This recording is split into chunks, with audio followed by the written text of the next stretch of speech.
James Baldwin and William Styron were interracial homosexual lovers that decided to architect and construct a new version of Nat Turner's life that will marginalize them. Damn, James, how you do that? Team up with a cracker to downplay what Nat did with an X to the master. You knew what Nat Turner meant to blacks. I read your poems, you had your hands on the pulse of the people. It seems that Nat Turner represent the dangerous road before Martin King. Maybe you should review the roots, a literary genius. Why'd you let this William come between us? Nat Turner lives and he'll always be seen as the meanest slave ever, the cracker beheader. Am I wrong for fighting this 10,000-pound gorilla in the song? Bring it on. Am I wrong for fighting this 10,000-pound gorilla in the song? Bring it on. Am I wrong for fighting this 10,000-pound gorilla in the song? Bring it on. Am I wrong for fighting this? Hotep, African family. Know that brother is dead on the money. That's what we talk about here at the Children of Southampton. Let's fight that 10,000-pound gorilla. Let's get that white supremacy off our back. That's right, family. We're about to get into it tonight. We got a special guest coming for you in a few minutes, but we got to get some announcements going first. Straight off the cuff, we want to again thank everybody out there for listening tonight to the Children of Southampton show. I am Sister Nefertari, and I'll be your host this evening. I want to let everybody know that we have Njama Productions in the house, all the way from Baltimore City. In the house now, actually filming tonight's show. So we have the radio studio going on, and we have Brother David back here with the switches and everything, control and everything. But we got Brother Njama of Njama Productions. He's filming, doing a little take of our interview as well. So we want to thank him, and we'll see that video footage shortly when we get that produced. Now, let's get into this, family. Let's talk about the Nat Turner Day weekend. You know, we've been talking about this for the last few weeks now, and we're getting close. We're getting close, family. We only have less than a month to the actual event. We're talking about the Nat Turner Day weekend celebration, August 21st through the 23rd, 2009. The site of the rebellion is Church of the Advocate, 1801 West Diamond Street in Philadelphia. And as you all know, we got the pre-registration drive going on. Have you pre-registered, family? Where is Philly at? Where is Philly at? That's the question on my mind, because I'm still getting flooded with calls from out of state, family. I just got a call from another sister in Florida who was flying up here, her and her husband. Yesterday I got off the phone with a sister from Washington, D.C. who said, I don't care who comes with me, I'm going to be there. If I got to come by myself, because this is too important to miss. So, Philly, you need to be in the house. I don't want to have to be looking around people asking me where Philly is. This is going to be an event. It's an historical event. And you want to be able to ask yourself, this time next year, you know, where were you at when the first Nat Turner Day weekend celebration went down? You want to be able to say, I was in the house, I was there, I have my registration material to prove it, I have my pictures to prove it, I have my documents or my lectures that I bought, my books that I bought from the individuals that were performing. It's going to be outstanding. So, as you all know, and we're going to state it again, if you want to pre-register, you go to our website, which is www.ourcause.com. That's OURKOS.com. OURKOS.com. You can call us for more information at 888-81-REBEL. That's 888-817-3235. And for all you who want to dial the local number, it's 215-990-8672. All right, family, and you all know we're going to have some phenomenal lineup of speakers going on that weekend. We've got Brother Umar Johnson, who we interviewed last week. It was a dynamite interview. Dynamite. I'm still getting calls about that interview. But if you missed it, you can also go to our website and go to Radio Archives, and you'll be able to listen there to the last program. We're going to have Kush the Black Unifier, who's going to be representing the voice of black manhood for the entire weekend. And he's from Positive Comedic Visions, and we brought that group out a couple times this year so far. Most recently in June, when they did the Negroes Gone Worse over at Church of the Advocate. We're going to have Brother Umar Johnson is going to be kicking it off Friday the 21st. He's going to do the rebirth of black nationalism. Brother Mwalimu Barudi will be talking about Asafo, a warrior's guide to manhood, that Saturday afternoon. That Saturday we'll also have little sister Autumn Ashanti, who's going to come and bless us with a live performance. Then we're going to have, and that's what we have today for all of you listeners out there, we're going to have a brother by the name of the Irritated Genie of Southeast. He's representing an organization called War on the Horizon, and he's going to give us a dynamic presentation on Saturday, August 22nd from 4 to 6 p.m. as part of the Nat Turner Day weekend celebration. And he's actually our guest tonight in the studio. And he's going to be talking on Nat Turner Day weekend. He's going to be doing Effeminization of the Black Male, the Rise of Nat Turner. I am looking forward to this presentation because I can't believe what it's going to be about. But I can tell you one thing, family. Every brother and sister who is on this program for the Nat Turner Day weekend is doing something special. None of them will tell me what it is, but they all like, sister, it's going to be something totally different. They all at home working it out, getting their pens and papers and outlining their presentations, and they're all excited. So you definitely want to be in the house for this event. Now, we also want to let you all know that we're also doing a fund drive as well. So if you can't make it, family, we understand some of you have some already have made engagements for that weekend or what have you, and you're not going to be able to attend and celebrate with us. We are having a fund drive. So you can go to our website as well and click on donate, and you can donate to help make this a successful event. Sister Nefertari has put $10,000 on the line in this family. That's out of my own pocket. This is something I'm doing for us, for the community. It's not something that I'm just doing to put on a nice party. I'm doing this to give back to my family, to my African global family, because we need our brothers to man up. We need to take back the responsibility of our community, of our families. I gave this as donation to the community, so I'm asking the community to help me out as well to make this a successful event. So go online. Donate what you can. You can click on the donate button. It's very easy. You can utilize PayPal for that. Now we got that dirty laundry out of the way. We're going to go into, let's talk about some news this week. And I just want to make, I always like to do a little comment or a little reflection on this week's events. And you all have probably by now heard about our good friend Skippy Lewis Gates. I think his name's Skippy, if not mistaken. Skippy was arrested in front of his house apparently about a week or so ago now. The neighbor had called up and said that she saw a black man trying to break into a home on her block, and the police were called. And apparently Skippy Lewis Gates was actually trying to get into his own home, but had some trouble with the key or something or other. And there was an altercation with the police, and he ended up in handcuffs being taken downtown. Welcome to being a black man, Skippy Lewis Gates. In case you didn't know, I mean, I don't know what the situation might have been, but welcome to being a black man in America. Hope you know, I don't think you enjoyed the experience, but it is an experience that most of our brothers are going through across the country and pretty much throughout the world. But what we really want to get into is our good friend, our black president, President Obama, was on television this week, and from my understanding, he made a comment, something to the effect of, you know, how it was wrong what happened to Skippy Gates, and you know how he definitely thought the police used they excessive force, and they should have thought this through a lot. It was kind of a stupid mistake. I think he made some type of comments to that effect. Oh well, that inflamed our good friends down in the Boston Police Department, and they called in and wanted the president to retract his comments. So our good black president got out there in front of America just the other day. I was watching television. He got up there and said, I just spoke to the officer involved, and I had a long conversation with him, and he's actually a good person. He's a really good person, and my friend Skippy Lewis Gates is a really good person too. And I think this just was a misunderstanding amongst two good people. I think the officer may have made some mistakes. I think that Skippy also made some mistakes as well. And, after reviewing it, that's what I think happened. And I invited them all down to have a beer on my front lawn of the White House. What do we have to say to that here at the Children of Southampton family? We're going to say, man up, Obama. Are you serious, brother? What's going on? I think you need to be down at the Return of the Black Manhood Conference down at Nat Turner Day Weekend Celebration. We'll save you a front row seat, President Obama. You can come down and sit with us, and we'll get you the red carpet. Make sure we have security for you. But we think it's imperative that you come to this Black Manhood Conference, because if you're a real black man, you're not going to stand up in front of the country that you are the head of, and for no apparent reason want to retract your statement and say that for some reason Skippy Lewis Gates did something wrong by entering his own home. That doesn't make any sense. Makes no sense whatsoever. So we want to tell you today, Sunday, July 26th, Mr. Obama, it's time to man up. You just gave permission to all police officers across this country, across the world globally, to do whatever the heck they want to do to black men, because they're going to be given a pardon by our great black president. So So we just want to say that wasn't necessarily a good idea, bruh.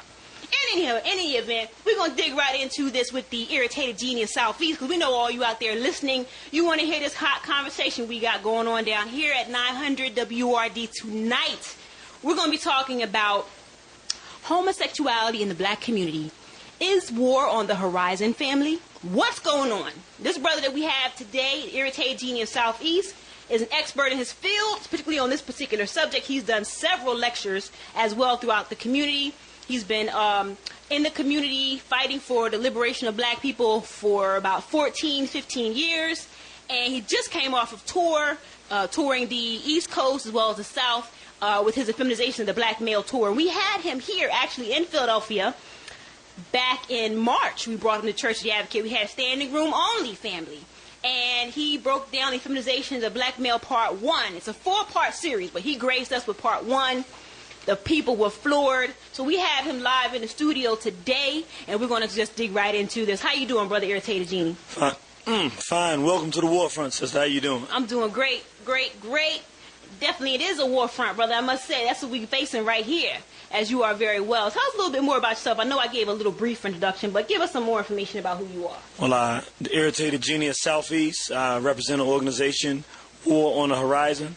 And the object of our organization, quite frankly, is to galvanize support in the black community towards the interests of black people so that we can fight directly against white authority and white aggression against black people. Ultimately, what we have to face is a reality. It's been thousands of years of history that has drawn a very simple and definitive conclusion. This race that we call whites does not like us, and they have every intention on destroying us. This is what they do.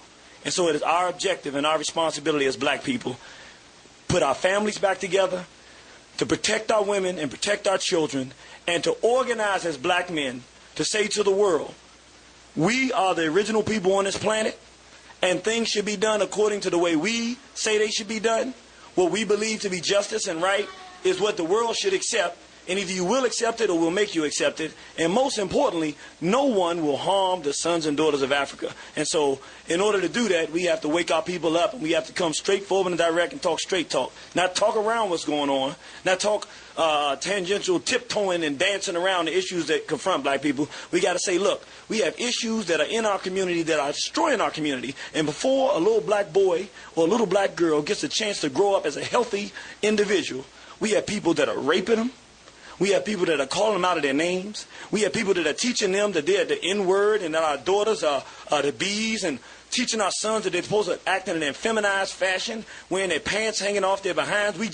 I just came from South Street. Yes. Tell us about that, brother. You just came from South Street. Good old South Street. It's a place called South Street. I guess y'all know it. Y'all in Philly. I'm not from Philly. Man, I thought Washington, D.C. was bad. I was on the War on the Horizon tour, and I went down to Atlanta. You know, they say Atlanta's the black gay capital of the country. They say. Yes, they do. Yes, and Washington, D.C. is number 2. Mm-hmm. Well, I don't know. Philly look like y'all vying for some place at the top of the list. Oh, family, you just called us out. You just called us out. But you know what, brother? I must say, it's interesting that you said that because, you know, as a sister, I ain't gonna lie. When I was a little younger, about 15 years ago, South Street was the place to be. You had to be there every day, especially when school was out. You made a point to be there every night of the week, up and down South Street. As a little girl, you prancing around trying to meet a little boy, and they trying to meet you, and we just thought we were all cute, right? But I must say, I actually, if I'm not mistaken, you just came back from tour, and I saw you on the tour when you stopped in Philadelphia in June over at our good brother Ahmed's place, Pearl of Africa, on South Street. Yes, ma'am. And that was my first, I mean, not my first time, but my first time back on South Street in literally years. I hadn't been down there in years. And I was shocked to death to see some of the things that I saw. Tell us what you saw, and then we'll kind of go from there. What did you see today? Well, if hell is a place that's bad, then South Street is the place that's south of that. So that's like the basement of Sodom and Gomorrah. I mean, I saw more brothers walking down the street wanting to be sisters, and I'm talking about wearing tight shirts and knits, and they wasn't going Monday and Tuesday. They was going 3 and 4 at a time. And, you know, normally, as a black man, you don't walk nowhere with no sense of, you know, just historically. Mm-hmm. As men, we've never felt any type of threat from homosexuals. But what I've noticed in the more modern times, that these are different types of, if you want to call it homosexuals, these are sexually confused brothers who have an edge on their shoulder. When I was growing up, if you were sick like that, you kept that to yourself. You didn't go and infringe upon no brother, and you didn't walk out floating it and flaunting it before people because you knew it would make people uncomfortable. They walking out there like, look, this is our world, and we gonna do whatever you want. And I'm gonna tell you, I mean, I hate to say this, but I ain't that dude. You know, I'm not the kind of character to know. I don't care what the world climate is. I'm not the guy you gonna put that kind of stuff on. So I was walking around, I said, this is a pretty dangerous place for a civilized black man or civilized black woman, because these individuals in our community are sick in a different type of way. They not sick where the pain leads them to stay in a home and be depressed or try to look for help. No, they sick like, I'm sick, I'm going to show you I'm sick, and if I think that I can enforce my will upon you, I'm going to make you sick too. And some of us out here don't think we should be sick, don't think that nobody should be able to make our children sick, and know that if we continue to allow this, then we're going to be a very dead people. Because no civilized, healthy race of people have large, organized groups of their people participating in behavior that is completely against the will of that people. And those people survive. You can't do it. So if you are people that are against interracial dating, so if you say, hey, I got a little black daughter, I want her to have a little black son.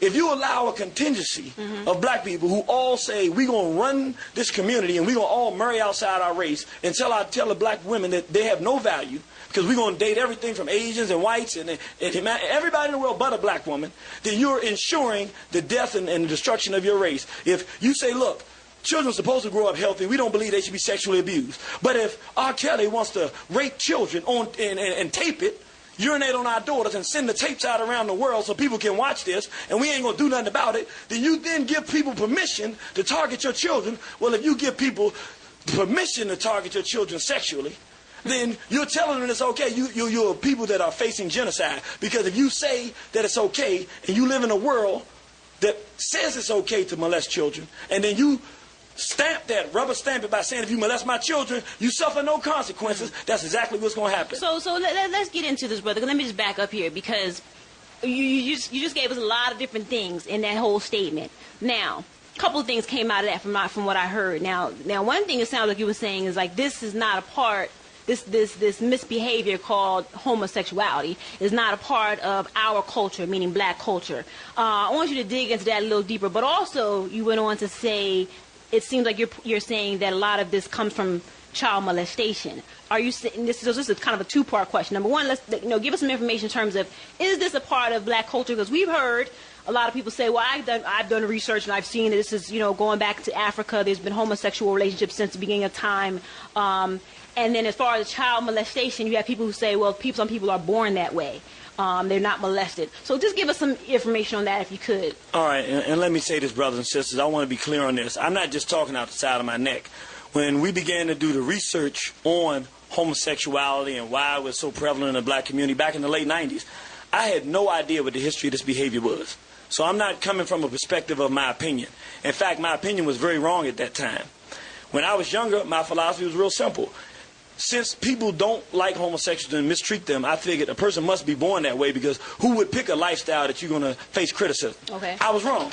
I went through the process of doing the research, and once I began to go and do the research, what I found even shocked me.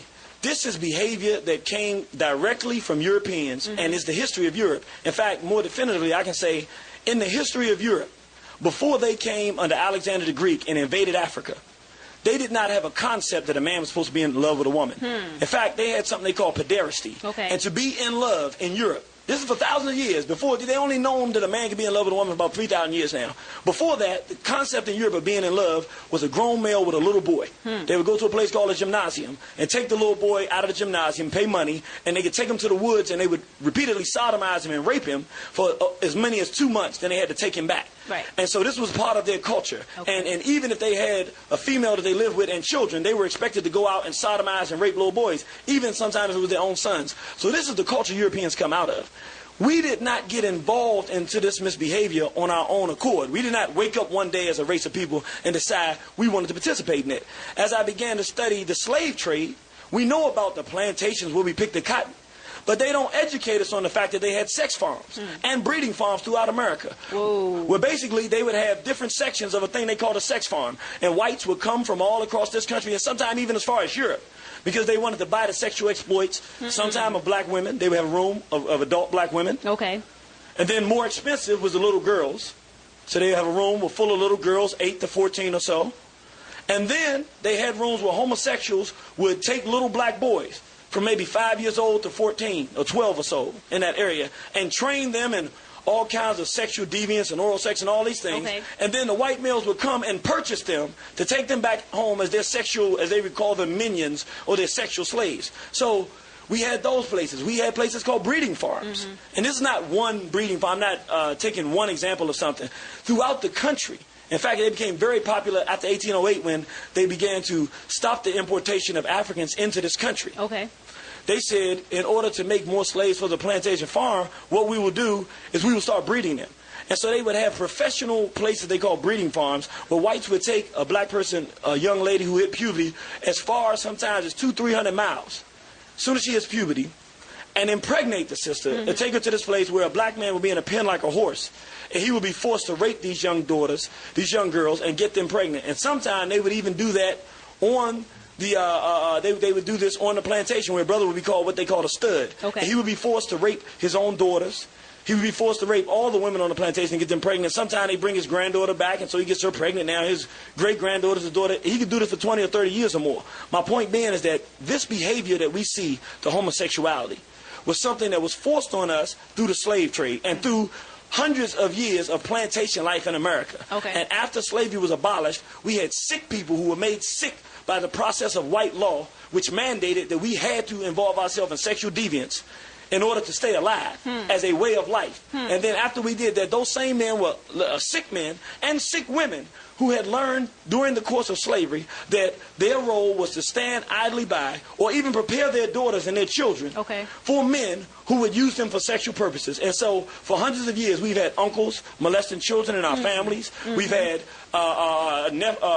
brothers who rape everybody in the family, even fathers who do this stuff. People in the church. It's been a quiet secret that now, as an African people who have a little bit of time to look at the historical analysis and say, wow, we were not involved in this kind of sexual misbehavior before we were brought to America.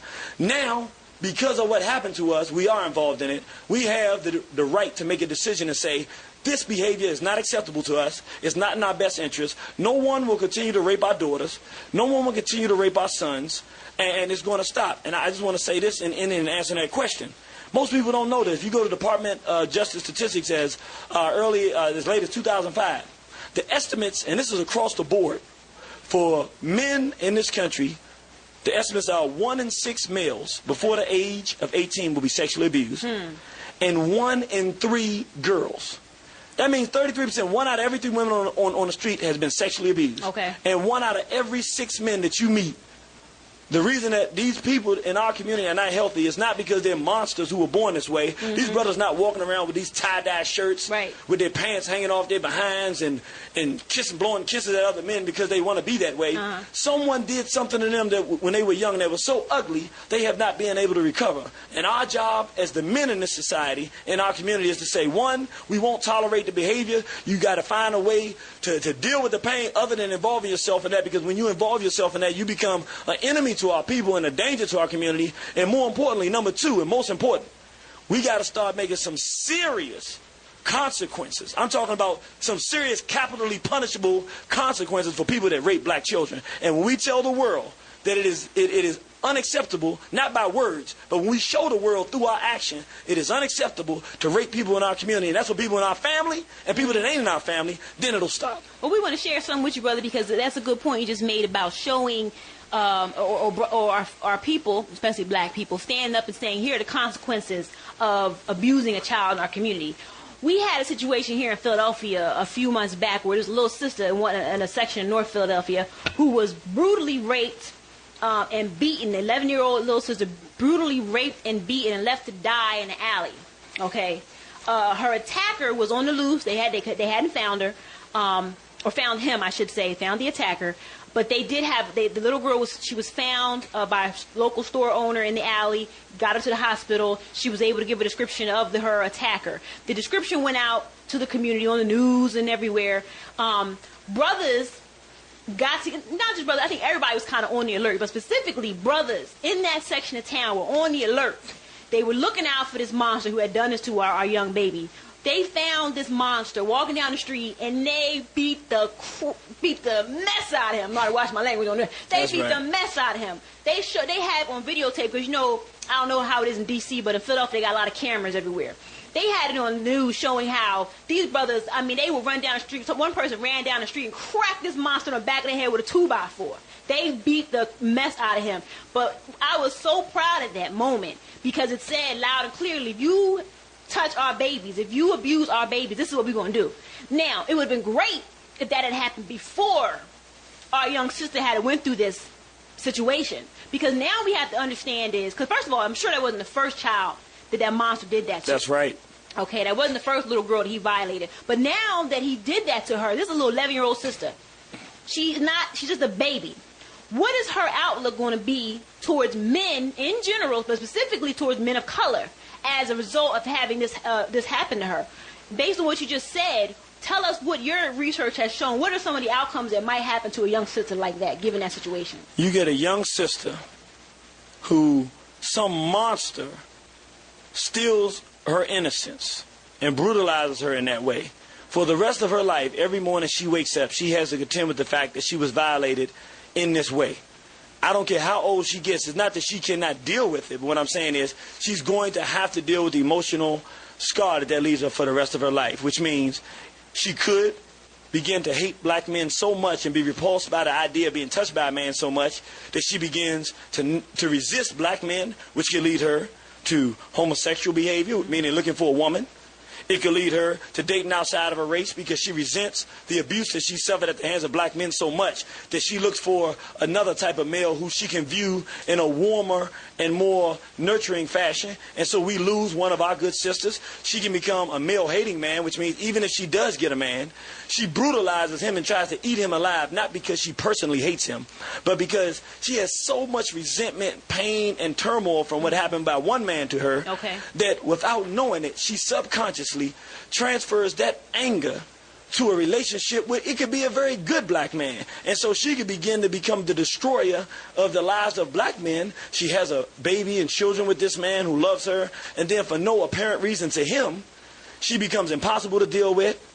He can't trust her. She won't tell the truth about it. She has all these emotional issues, so he decides he wants to leave because he can't deal with it. And now she takes his child and doesn't want him to have access to his child.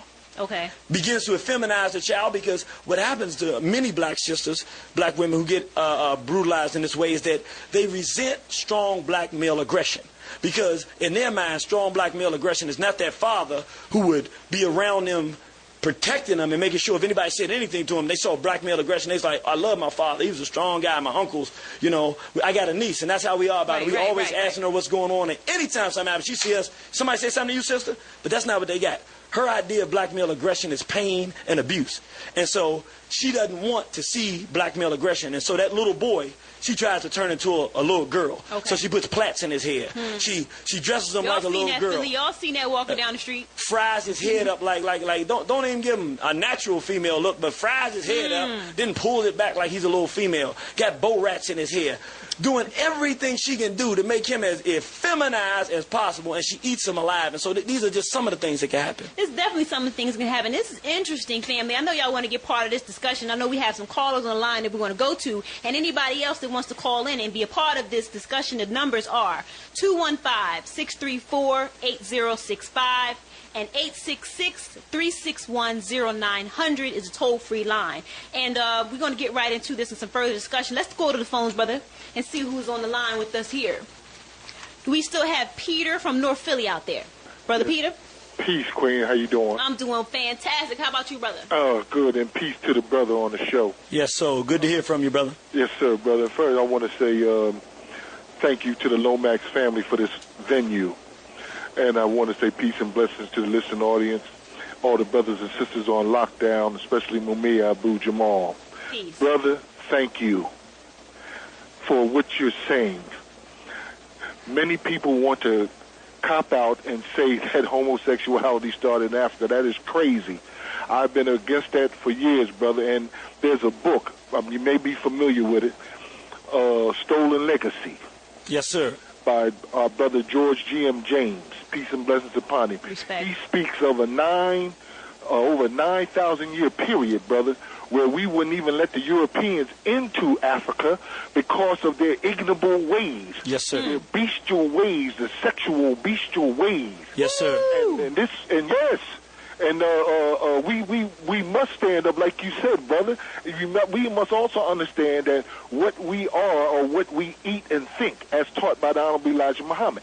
So this sickness, as far as I'm concerned, is also genetically passed on, biologically passed on, not just accepted because someone was abused or molested or something like that. Because this is too deep of a problem just to be a pop-up situation like that.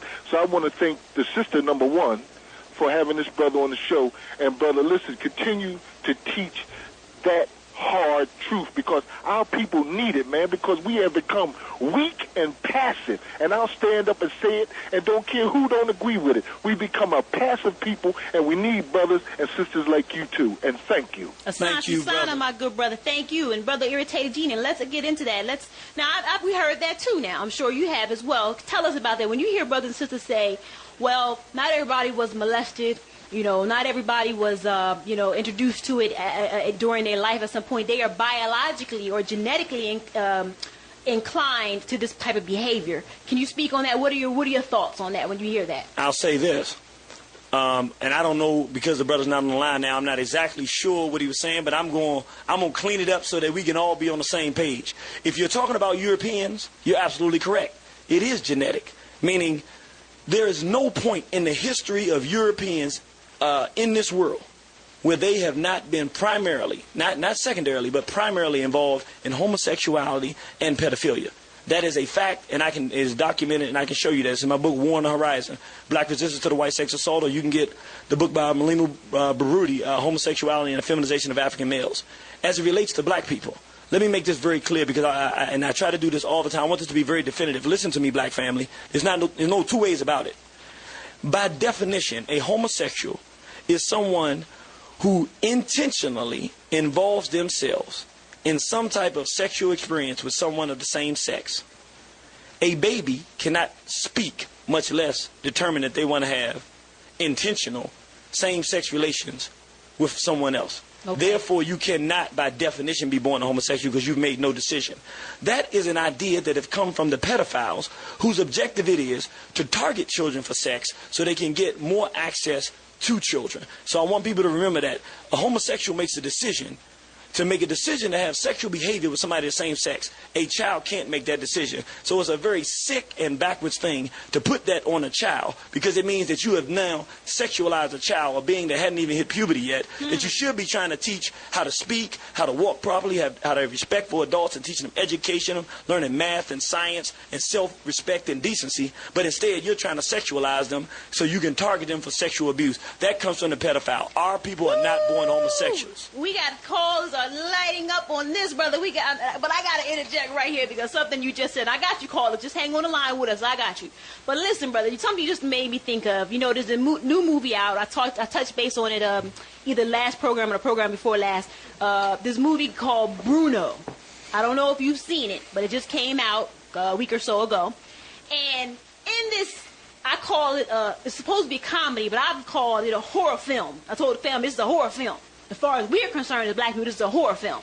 It shows a homosexual white male who goes to our motherland, I think it's Nigeria or something like that. Tanzania, okay, because I've seen the previews, and comes back with one of our babies, our black shining pearls, our baby boy. And first of all, from the scene that I saw, the sister sent me the YouTube link for the trailer. It shows this white male picking up our baby off the airport turnstile as if it was a piece of luggage. Meanwhile, he's fully dressed in African, and the white male's homosexual is fully dressed in African garb. But I'm saying all this to say, here's a homosexual male adopting one of our babies. To me, and you can help, elaborate on this if you will, but this is what I got from that. What I got from it was, look, black people, we are finished humiliating your black men. You've done an excellent job helping us to humiliate your black woman. Now all that's left for us to eradicate and degrade is your progeny, your children, your future. Once we let the world know that your future is nothing but trinkets and toys for us, then we can fully convince the rest of the world that you are in fact due for complete and virtual extinction from the planet. What do you think about it? I don't know if did you see the movie? I saw the movie, and I'm going to say this to people. In recent times, it wasn't the last time I felt like this was Goodbye Uncle Tom. Okay. I don't know how many people have seen Goodbye Uncle Tom, but it's a movie documenting the slave trade. Yes. And I'm going to say it like this. They even have a part where he goes on a simulated talk show.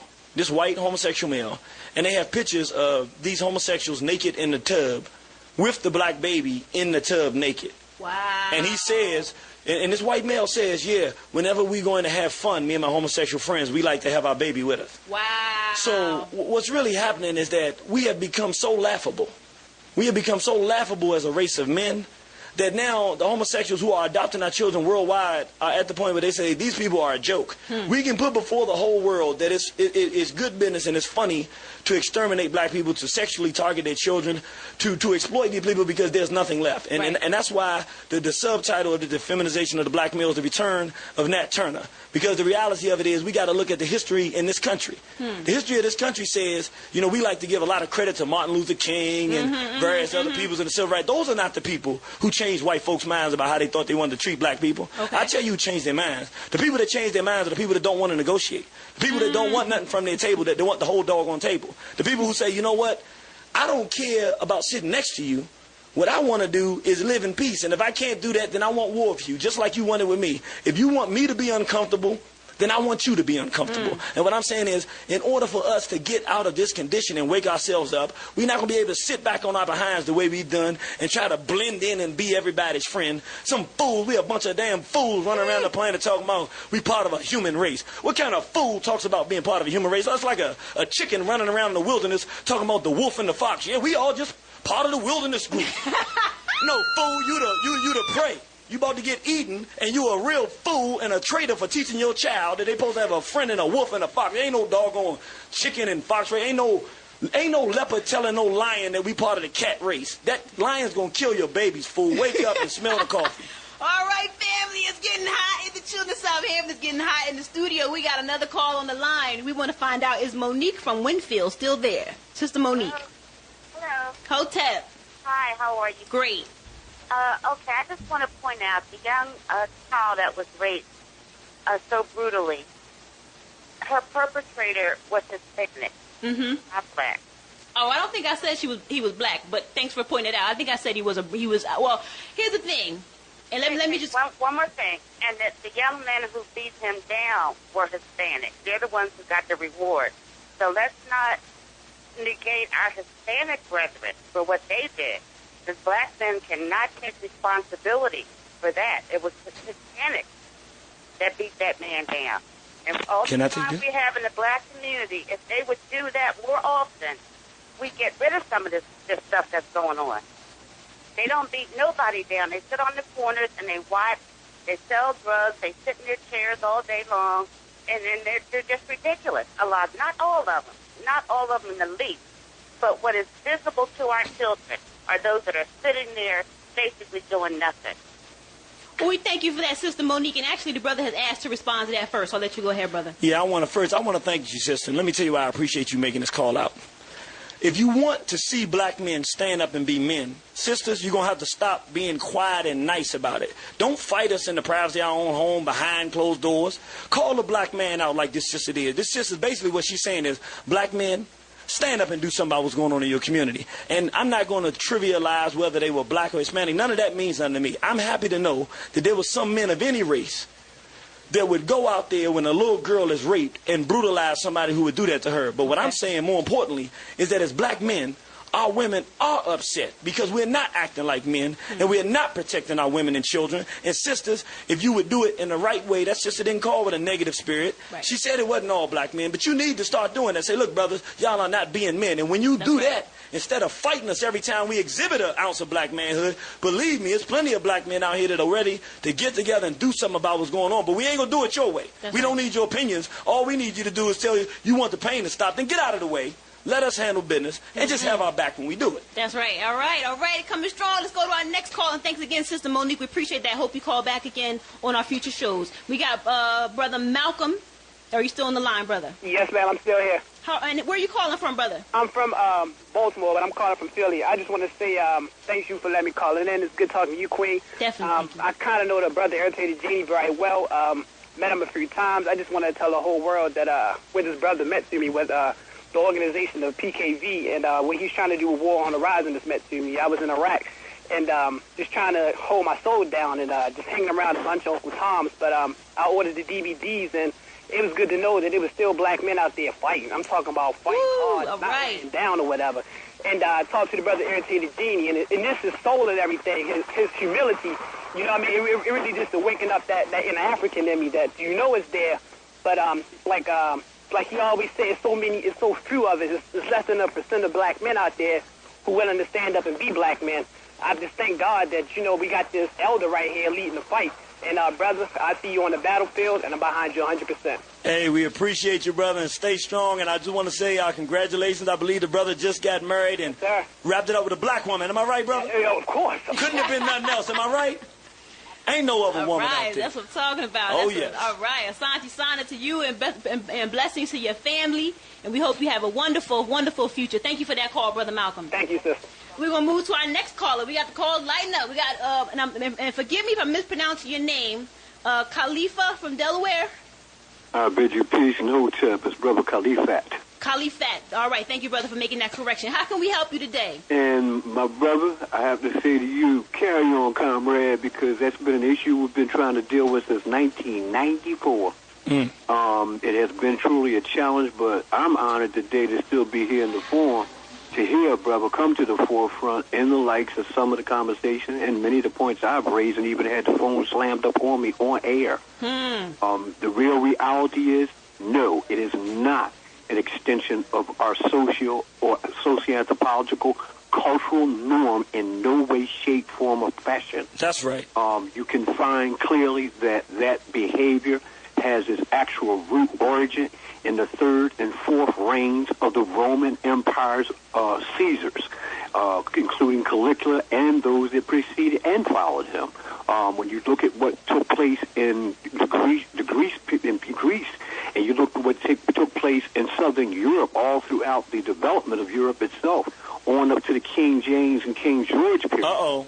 It's profound and prolific, that entire behavior pattern, and it is an extension right here in the United States of a dangerous proportion, and that's just putting it mild in our own communities. Yes, sir. I do definitely, as I said again, I commend you for a yeoman's job on your presentation today.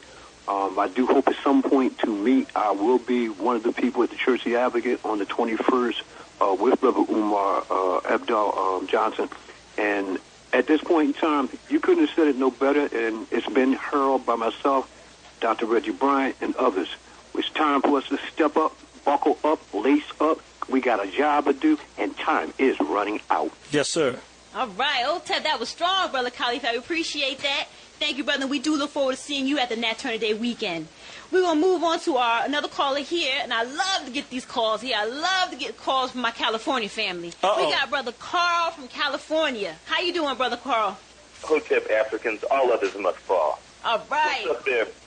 Hotep. Genie, I'd have to thank you. We met many a time. I think you spoke to my dad when I was on tour. I think I ran into you guys with PKV or whatnot. Yes, sir. I can't thank you enough for what you're doing, okay? And I can't thank both of you enough. We're at a war, and I see the same things happen out here. We've got, young Negroes running around here with little poodles and things, and I'm sure they just got out the joint. I mean, it's really sick. Woo. A big, burly 200-pound man running around with a 5-pound poodle. Man, come on, brothers. It's sick. And the thing is because I do a lot of things with celebrities and also government figures, we're going to have to, it's going to come a day when we're going to have to put their existence in question, okay? And what I call it is the Palestinian approach, or you can name it whatever. Bottom line is like those Iranian perverts that raped a little boy in Iran. Yes, sir. And they went ahead and took those deviants out. We may have to call in question the Negro preachers, celebrities, government figures who do not protect Africans. And I'm also saying Negroes at that. Those, should we say, R. Kelly, Lil Wayne, Baby, and some of those individuals might not have the choice to enjoy air if we, I just think this war is so extensive, okay? You follow the money, you follow exactly how deeply ingrained they are in turning our folk out. We don't have much time unless we really approach this as a survival mechanism where we may have to go ahead and throw down on some individuals that don't have our best interest in mind. I watched a movie called Posse, and there's one part in that movie where a white male, slave trader, military male, said rewards and retribution. I always remember that because I said that's really what it's all about. We have to get to a point, and this is real. This third time around, we've had many movements. We had it under Garvey. And I love the Garvey movement, but one thing I would criticize that era for is that they had blatant Uncle Tom Negroes like W.E.B. Du Bois, what was the sleeping car porter, A. Philip Randolph, yes. Baird Rustin, these vicious Uncle Toms flying in the face of our people, and because Garvey and those other brothers and sisters loved our people so much, they wouldn't strike under the most honorable Elijah Muhammad and the regime of the Nation of Islam when they revitalized our people. You had Negro preachers taking money from Europeans every week, going out trying to stop them from giving our people self-respect and decency, and they wouldn't strike. Why? Because they love black people so much. I'm saying this time around, we got to have a new philosophy. We got to win this time. And we ain't going to be playing with no Negroes that are in our way. Look, if you want to be a Negro, be the Negro in the solace of your own home. Love your white idolatry and the love for Europeans and the love for homosexuality. But don't come out forefront and try to get in front of this train. We're not going to play with y'all this time. You don't love us. We're not going to play that we love all our people stuff this time. It ain't going to be that kind of thing this time. This time, we're looking for dominion, meaning black control and power and the opportunity to set up communities of our own with laws of our own and punishments of our own. And those that get in our way are not our friends. We're going to deal with you no different than Nat Turner dealt with those who were in the way of the freedom of the Africans on those plantations. That's what I'm talking about. And we're going to thank you, Brother Asante Sana, Brother Carl, for calling in all the way from California. And please call in again, brother. We love your support, and we hope you're holding things down on that West Coast for us, brother. Hotep, y'all. Hotep. Thank you, brother. Thank you. Now, Brother Irritated, Gene, I got a question because, we're talking a lot about this homosexuality and the feminization of particularly the black male. But, we have a lot of brothers and sisters, those brothers and sisters who are involved in this misbehavior. Those are our family members. Okay, those are our brothers, our sisters, our uncles, our aunties, our cousins, some even our mothers and our fathers. What would you say, how are we supposed to treat those individuals? How are we supposed to act around them? And are we to estrange ourselves from them or try to help them? What would you suggest that we do? I'm going to say just like anything else in our family. If we have a father who's on crack, we know that, one, we can't let him in our home. Not because we don't love him, but because his addiction has made him so sick, he's going to steal from the house. And he doesn't intend to do it, but he's going to hurt everybody because he's going to take everything of value that we worked so hard to get and then thus hurt the family. So we can't let him in the home. We're not going to let him take the daughter out or the son out, not because we think he may do something to him, but he's so addicted to the crack that he'll take them to the crack house and leave the child in the corner, not because he hates the child and doesn't know something can happen. He's not thinking like that.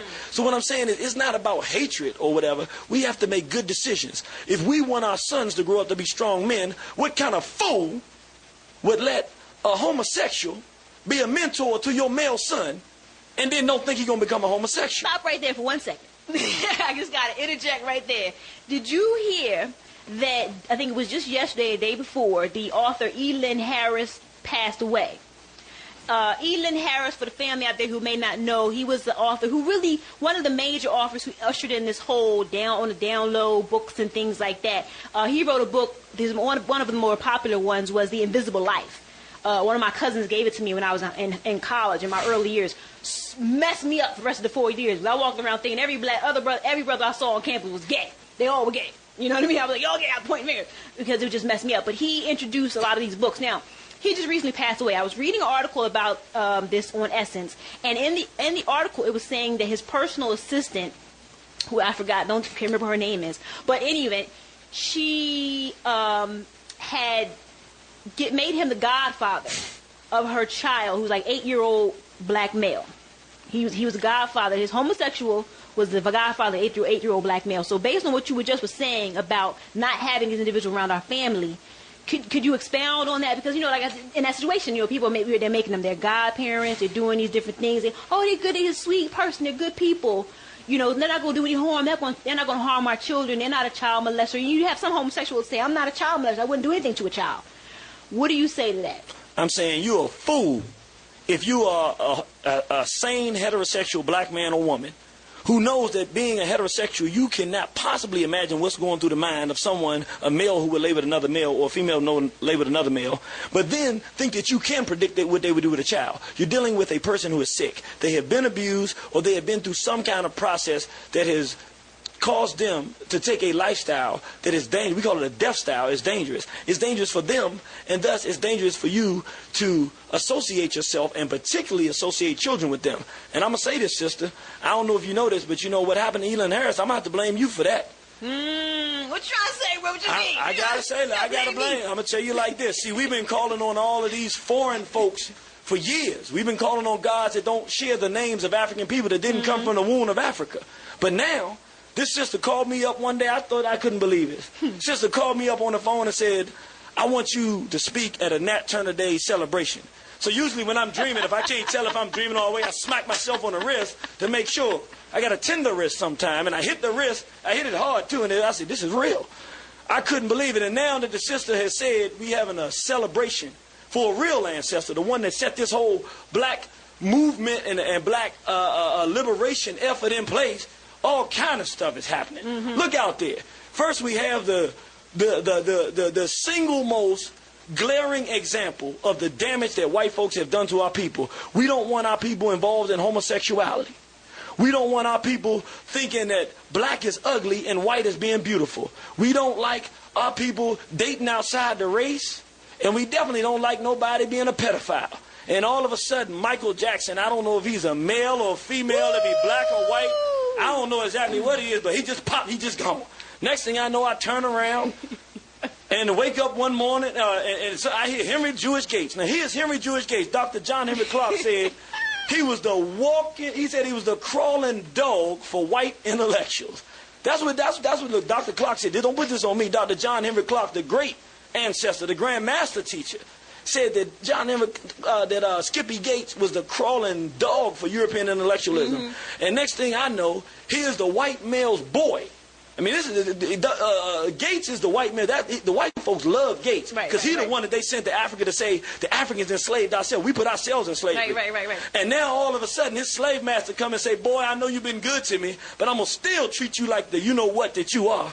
I said, "What's going on?" Then turn around and Elon Harris just pops up. I said, "What's going on?" And I realized when you called on that ancestor, Nat Turner sister, you woke a new spirit up. You brought a whole new spirit into this game. Look, brothers and sisters, I know some of y'all lost some of y'all, but that's okay. I came here to save you. I ain't come here to be your friend. I'm going to tell you like it is. We need a new way.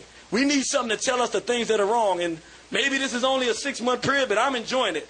Everybody out there that's in our community that was prominent, that's leaving us right now, are people that were involved in behavior that is killing our people. Woo! So for me, I'm going to take it the way I want to take it. That's Nat Turner coming back saying, now that you called back on me, I've been waiting for you. You've been calling on everybody else. Woo! Every Sunday morning you go call and ask for somebody else what you been getting. They ain't gave you nothing. Now the sister called on me.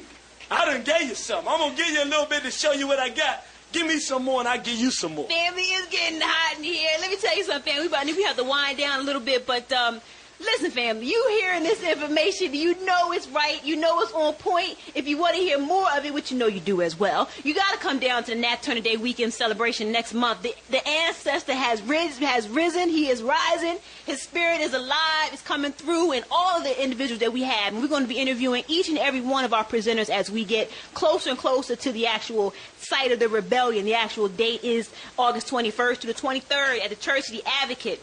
Again, if you want to get tickets, you can go online right now and pre-register. It's only $30. family. $30 for all 3 days. You know you can't get into too many things. You can't even go to the movies right now, one person by yourself, and without spending $30 in one night. You got to buy a ticket, get some popcorn, something to drink. Maybe you want to get some candy. Next thing you know, you're going to spend about $35. Let's be to watch some horror film like Bruno. Okay? We're talking about some real information that we need to heal our community. This brother's going to be there. If you want to get your tickets, call 888-81-REBEL. That's 888-817-3235. Or go online right now to our website, which is www.ourkos.com. That's ourcause.com. ourkos.com. And you can pre-register. Now, this brother, we want to thank you again, Brother Irritated Genie. You know, we're going to have you on in the future as well. But we want to get a chance for you to give us your contact information so that people who want to get more information about where you're going to be. And actually, what are you doing? Anything else before the event? Any other? Yeah, this Saturday, August 1st, 2009, at Everlasting Life on Capitol Heights, Maryland. I'm going to be doing the Effeminization of the black male, the Obama drama. We're going to deal with this whole presidency, what it's really about, and how the object is to make us weaken the black man so that whites can go into Africa and take that continent the same way they did North America and South America. So if you ain't got nothing to do, or if you do got something to do, cancel that and make sure you come down to Washington, D.C. area, Capitol Heights, Maryland, to see this this weekend. If you want more information for that, you can go to www.waronthehorizon.com. Again, that's www.waronthehorizon.com. You can go to the schedule and you'll see all the dates and times that we'll be speaking. And then, of course, after that, my next speaking engagement will be August 22nd at the Children of Southampton. And I'm encouraging brothers and sisters, if you're scared, don't worry about it. If you're scared, you can stay home but still make the contribution. Sometimes brothers and sisters get scared, but you know what? You still got to pay for your army and your military. So this is the military. We're going to be out there. We're going to be teaching our people what we need to do to change our condition. But if you ain't scared, Philly, and I heard y'all ain't scared, if y'all brothers out there putting down pedophiles and y'all ain't scared, let's see your face in the place on that weekend, 21st to the 23rd. I want to tell people also, if you want to call us and get, you can also go to www.waronthehorizon.com. That's www.waronthehorizon.com. You can get the videos and all the information that we have for our people. And our phone number is 877-927-0011. All right, brother. Again, thank you very much. And family, that was an exciting interview. You know you loved it. If you missed it, if somebody you know missed it, they can go online in about a couple of days. We'll have it uploaded to the website, and you'll be able to replay it. Next week, we have Mwalimu Baruti. That's right, brother Mwalimu Baruti, who's also going to be at Net Turn Day weekend, is going to be interviewed to next Sunday from 7 to 8 p.m. Tune in. And I want to close out the program by saying best wishes to my mother. She's in the hospital right now. I'm going to go right over to the hospital and make sure she's doing okay. And family, as we always say, you ready for Nat Turner Day weekend? This is what you're going to get. It's gonna be a surprising, uprising, insurrection, protection. My people, it's lethal. Surprising, uprising, insurrection, protection. My people.